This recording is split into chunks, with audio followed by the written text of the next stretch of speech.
Hello friends, unit 2 ratio analysis के lecture 9 में आज हम एक और नया सम देखने वाले हैं। और हमारी जो भी प्रीवियस वीडियोस है रेशियो एनालिसिस की, जिसमें भी हमने और भी सम सॉल्व किए हैं और उनके जो भी फॉर्मूलाज है उनके बारे में भी डिस्कशन किया हुआ है। तो आप नीचे डिस्क्रिप्शन में जो लिंक रखी है वहां से जाके देख सकते हैं। तो आज लेक्चर 9 में हम एक नया सम सॉल्व करने जा रहे हैं। तो सबसे पहले देख रहे हैं statement, following is the balance sheet of Jeet company limited as on 31 March 2009। देखो यहाँ जो बैलेंस शीट दिया है आपको वो वर्टिकल फॉर्म में दिया है, ठीक है। एडिशनल इंफॉर्मेशन में हमें sales, cost of goods sold, gross profit यानी जो पीएनएल की इंफॉर्मेशन दी है, यहाँ पे पीएनएल स्टेटमेंट के बारे में बताया और बताया फिर कि कैलकुलेट द फॉलोइंग रेशियोज, हमें रेशियोज कैलकुलेट करना है। सबसे पहले बताया नेट प्रॉफिट रेशियो, ठीक है। तो स्टार्ट कर देते हैं, सिंपल काम है हमारा। तो सबसे पहले लिखेंगे हम नेट प्रॉफिट रेशियो। तो ये तो सबसे सिंपल रेशियोज है, उनकी फॉर्मूलाज भी उतनी सिंपल है। नेट प्रॉफिट और डिनोमिनेटर्स में हम लिख देंगे सेल्स और 100 से मल्टीप्लाई कर देना है, सिंपल। चलो बात रही नेट प्रॉफिट की, लेकिन हमें याद रखना है नेट प्रॉफिट में कौन सा प्रॉफिट लेना है, पीएटी यानी प्रॉफिट आफ्टर टैक्स। चलो बताया net profit after interest and tax, interest और टैक्स के बाद का प्रॉफिट, यानी ये पीएटी दिया है, ठीक है। तो वो कितना है 250। बात रही सेल्स की, बता दिया है यहाँ सेल्स कितना है 20 लाख, ओके। चलो लिख देते हैं, नेट प्रॉफिट है हमारा 2,50,000 और सेल्स यहाँ बताया है आपको 20 लाख, ठीक है, इंटू 100। तो फिर हमारा आंसर आने वाला है 12.5%, ठीक है। एकदम सिंपल आंसर है। ये क्या आ गया आपका rate of net profit on sales पे आपका नेट प्रॉफिट का रेट क्या है, ठीक है। इससे हम प्रॉफिटेबिलिटी के बारे में पता लगा सकते हैं। चलो सेकंड जो भी रेशियोज है हमारा, इस पे जा रहे हैं। तो सेकंड रेशियोज क्या है, वो है स्टॉक टर्नओवर। तो सिंपल है वैसे वो भी। चलो सबसे पहले लिख देते हैं स्टॉक टर्नओवर की फॉर्मूलाज, क्योंकि विदाउट फॉर्मूलाज आपको कुछ गेन होने वाला नहीं है। तो ये आपको प्रिपेयर कर देनी है। स्टॉक टर्नओवर रेट यानी स्टॉक टर्नओवर, स्टॉक टर्नओवर की फॉर्मूलाज है सीओजीएस। सीओजीएस का मतलब आपको पता होगा goods, cost of goods sold divided by हमें क्या लिखना है, एवरेज स्टॉक। चलो बात रही सीओजीएस की, तो देख लेते हैं दिया है कि नहीं दिया। तो दे दिया, देखो cost of goods sold COGS वो कितना है 8 लाख। चलो एक काम हो गया। दूसरी हमें जरूरत है एवरेज स्टॉक की। तो एवरेज स्टॉक के लिए आपको opening stock plus closing stock 2 चाहिए, ठीक है। तो चलो ये बता दिया, देखो आपको ओपनिंग स्टॉक वो क्या है 2 लाख है। बात रहे क्लोजिंग स्टॉक की, तो बैलेंस शीट में जो दिया है वो क्लोजिंग स्टॉक होगा, वो है आपका 6 लाख। तो एक काम कर रहे हैं, सबसे पहले देखो सीओजीएस लिख रहे हैं 8 लाख, सीओजीएस तो दिया है तो वो लिखो। बात रहे एवरेज स्टॉक की, तो वो हमें निकालना है, तो हम कैलकुलेशन कर देंगे उनके लिए। तो हम लिखेंगे average stock is equal to हमारी जो फॉर्मूलाज है ओपनिंग स्टॉक और इसमें हमें ऐड करना है क्लोजिंग स्टॉक और 2 से हम डिवाइड कर देंगे। चलो बात रही ओपनिंग स्टॉक की, तो वो कितना दिया है आपका, वो है 2 लाख, ठीक है। और क्लोजिंग स्टॉक वो कितना है आपका 6 लाख, यानी वो लिख देते हैं भाई ओपनिंग स्टॉक है आपका 2 लाख और क्लोजिंग स्टॉक है 6 लाख डिवाइडेड बाई 6 प्लस 2 यानी 8 लाख, 8 लाख डिवाइडेड बाई 2 यानी 4 लाख। तो वो हो गया आपका एवरेज स्टॉक 4 लाख। तो हमारा आंसर आने वाला है 2 टाइम्स, यानी जो स्टॉक का रोटेशन है वो साल में कितनी बार हो रहा है 2 टाइम्स हो रहा है। और ये जो हमारी प्रोडक्टिविटीज है यानी हमारी जो इफिशियंसी उनके बारे में वो इंफॉर्मेशन शो कर रहा है, ठीक है। चलो और आगे जा रहे हैं, हमारा थर्ड जो रेशियोज है वो, चलो थर्ड रेशियोज है गियरिंग रेशियो। तो सिंपल है वैसे वो भी, सबसे पहले फॉर्मूलाज में याद रहनी चाहिए। तो 3 नंबर में हम लिख रहे हैं gearing ratio, gearing ratio. Gearing ratios की फॉर्मूलाज में क्या होता है, तो सबसे पहले हमें लेना है इसमें प्रेफरेंस कैपिटल लेना है, ठीक है।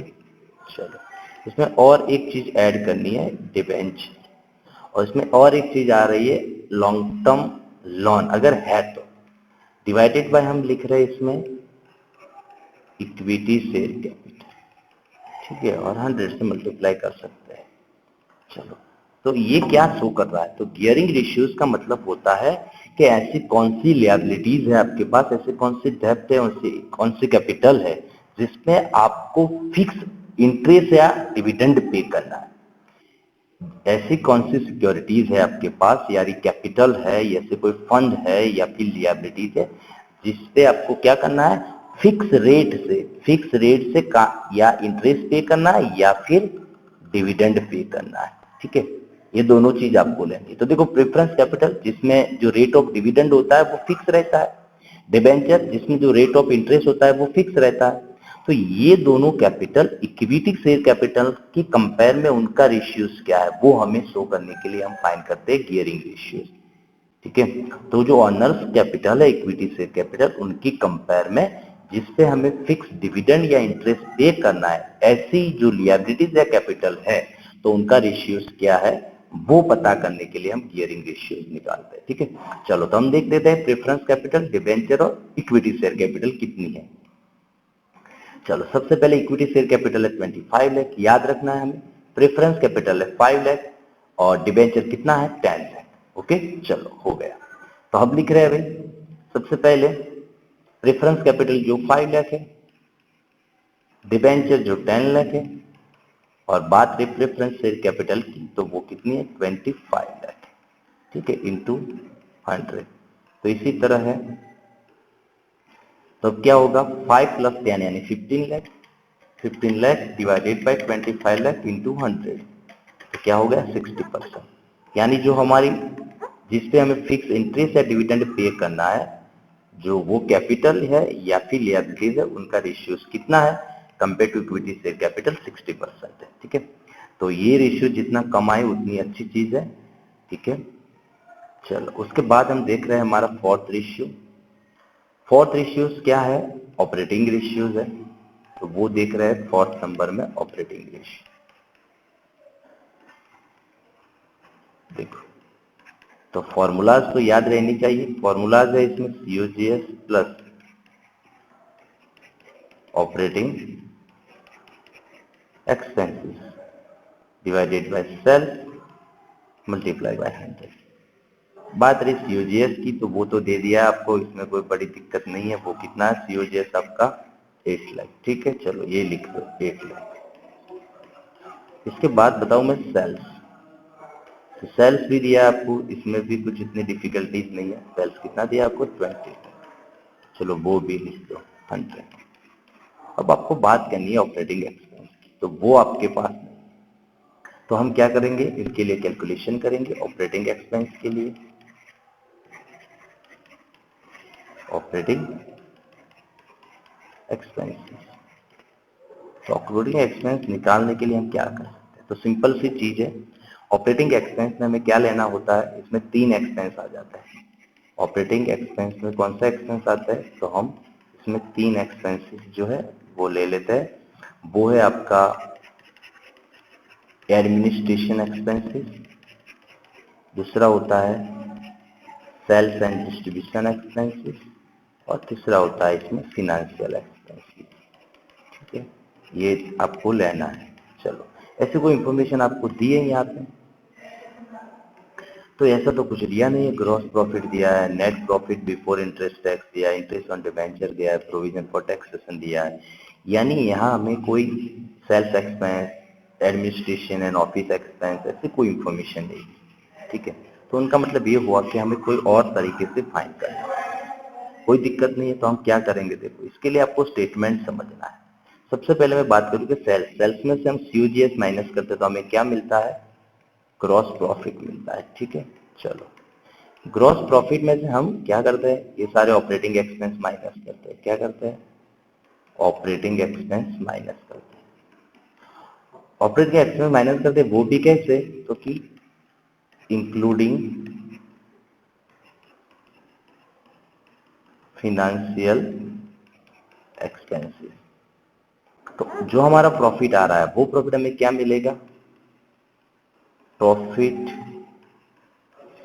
बिफोर टैक्स मिलेगा। ठीक है, चलो अब एक काम करते हैं, ग्रॉस प्रॉफिट तो है हमारे पास, तो ग्रॉस प्रॉफिट कितना है, 12 लाख है, तो वो लिखो, चलो ग्रॉस प्रॉफिट 12 लाख लिख दिया। अब बात रही प्रॉफिट बिफोर टैक्स की, तो प्रॉफिट बिफोर टैक्स कितना है, तो ये बता, देखो प्रोविजन फॉर, ये जो है देखो net before interest and tax है। ठीक है, इसमें से इंटरेस्ट और डिबेंचर माइनस कर दिया, तो अब क्या हुआ, इसमें से इंटरेस्ट निकल गया, तो ये जो बचा क्या बचा, तो प्रॉफिट बिफोर टैक्स रहा, तो ये आपका प्रॉफिट बिफोर टैक्स वो कितना है, 5 लाख। चलो तो ये लिखो 5 लाख, प्रॉफिट बिफोर टैक्स क्या है, 5 लाख। तो एक सिंपल सी चीज है कि यहाँ जो ऑपरेटिंग एक्सपेंस है ये दोनों की 12 लाख माइनस 5 लाख, तो ये कितना बचेगा हमारा, 7 लाख। तो इसी तरह हम ऑपरेटिंग एक्सपेंस निकाल सकते हैं। ठीक है, तो वो कितना आंसर आया हमारा, 7 लाख। ठीक है, तो ये आपका आंसर है। चलो अब ऑपरेटिंग एक्सपेंस लिख दो, 7 लाख, 7 प्लस ये 15 lakh divided by 20 lakh into 100, तो आपका आंसर आ जाएगा 75%। ठीक है, ये आपका आंसर है। तो इसमें ये सम सॉल्व करने की दो वजह थी, सबसे पहले कि ये चीज थोड़ी डिफरेंट थी, और दूसरा कि इसमें जो हमें वर्टिकल बैलेंस शीट और पीएनएल दिया था, तो इसमें हमें थोड़ी और काइंड ऑफ सम की इंफॉर्मेशन मिले इसीलिए। तो ये आपका आंसर हो गया, सॉरी 75% नहीं है, सॉरी 7.5% नहीं है, 75%। ठीक है, तो ये आपका आंसर हो गया। चलो आगे देख रहे हैं, 4 नंबर तक हो गया, अब हमें देखना है 5 नंबर। 5 नंबर में क्या है आपका, वो है करंट रेशियो। वो सबसे सिंपल है, सबसे अगर सिंपल कोई चीज है तो वो है करंट रेशियो। तो करंट रेशियोज की फॉर्मूला लिखे तो वो है करंट असेट्स डिवाइड बाय, हम लिखेंगे करंट लिएबिलिटीज। चलो देख रहे हैं करंट असेट्स कितनी है, देखो यहाँ साफ बता दिया है, करंट एसेट्स वो 18 लाख है और करंट लिएबिलिटीज वो कितनी है, 6 लाख है। तो हमें तो यहाँ टोटल करने की भी जरूरत नहीं है, दे ही दिया है अभी कि करंट एसेट 18 लाख और करंट लिएबिलिटी 6 लाख। तो सिंपल हमारा आंसर आ जाएगा 3:1, यानी करंट असेट्स का जो रेशियोज है वो कंपेयर टू करंट लिएबिलिटीज कितना है, 3 टाइम्स हाई है, वो अच्छी चीज शो कर रहा है। चलो नेक्स्ट जो रेशियोज है उनकी कैलकुलेशन की ओर जाते हैं, तो वो है return on equity share capital. क्या है फोर्थ नंबर में, सॉरी फोर्थ नंबर में नहीं, ये क्या नंबर आया हमारा, रिटर्न ऑन कैपिटल एम्प्लॉय, वो है 6 नंबर। चलो कोई दिक्कत नहीं, 6 number, rate of return on equity capital. चलो फॉर्मूला लिखते हैं, देखो इनकी फॉर्मूला है PAT, यानी profit after tax minus preference dividend. Denominator से हम लिखेंगे, देखो सिर्फ यहाँ बताया आपको, सिर्फ क्या लिखना है, इक्विटी शेयर कैपिटल लिखना है और कुछ नहीं, कैपिटल फंड के बारे में नहीं बताया है, आपको थोड़ा ध्यान रखना है। चलो पीईटी क्या है आपका, तो पीईटी निकाले तो ये रहा, देखो net profit after interest and tax, तो वो है 2,50,000। चलो आपका एक काम हो गया 250। अब बात करना है प्रेफरेंस डिविडेंड की, तो ये देखो 10% प्रेफरेंस शेयर कैपिटल वो कितने की है, 5 लाख, कितने की है, 5 लाख। तो अब हम क्या करेंगे, 5 लाख का rate of interest, sorry dividend का रेट कितना है, 10%, तो 5 लाख इंटू 10%, तो वो क्या आंसर हो जाएगा, 50,000। ओके, और इक्विटी शेयर कैपिटल कितनी है, 25 लाख है, दोनों साथ हम लिख देंगे। देखो प्रेफरेंस कैपिटल आपका आएगा 50,000, बात रही इक्विटी शेयर कैपिटल का, तो वो कितनी है, 25 लाख है इंटू 100।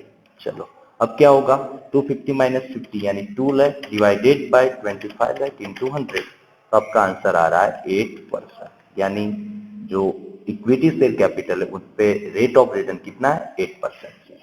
तो उसी तरह हम काम कर सकते हैं, वो है 8%। ठीक है, चलो और जो नेक्स्ट आपका रेशियोज है वो देख रहे हैं। नेक्स्ट रेशियोज क्या है, उसके बाद है डेटर्स रेशियो, और आपको इसमें 360 डेज लेना है, तो वो लिख रहे हैं डेटर्स रेशियो, वो सिंपल है, डेटर्स रेशियो। तो इसमें क्या होता है, डेटर्स लिखने हैं हमें, इसमें एक चीज ऐड करनी है, bills receivable if any, divided by लिखेंगे हम क्रेडिट सेल्स लिखना है, और मल्टीप्लाई करना है डेज ऑफ द ईयर। ठीक है, चलो बात रही डेटर्स और बिल्स रिसीवेबल की, तो वो हमें मिल जाएगी करंट असेट्स में से। देखो डेटर्स कितने हैं भाई यहाँ पे, तो वो है 2 लाख, और बिल्स रिसीवेबल कितनी है 1 लाख, तो वो तो लिख दो पहले। चलो डेटर्स लिख देते हैं 2 लाख, और बिल्स रिसीवेबल लिख देते हैं 1 लाख, और डेज कितने लेने हैं 360 बता दिया है, नहीं बताया तो 350, तो सॉरी 365 है। अब बात रही क्रेडिट सेल्स की, तो वो देख लेते हैं। देखो अब क्या बताया यहाँ पे, सेल्स वो है 20 लाख, लेकिन इसमें से बताया कि 40% था कैश सेल्स।